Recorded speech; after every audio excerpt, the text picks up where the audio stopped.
First, click in the search bar and type Word.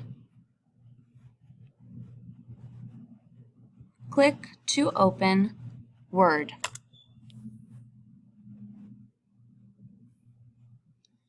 Click Blank Document.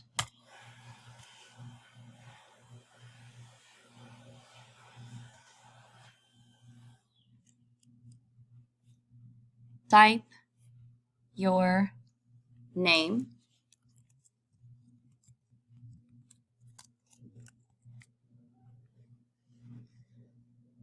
click File, click Save As, click Browse,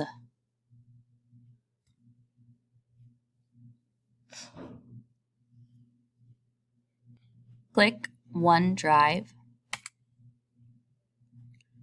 double-click to open Computer Apps class. For file name, write my name. Then click Save.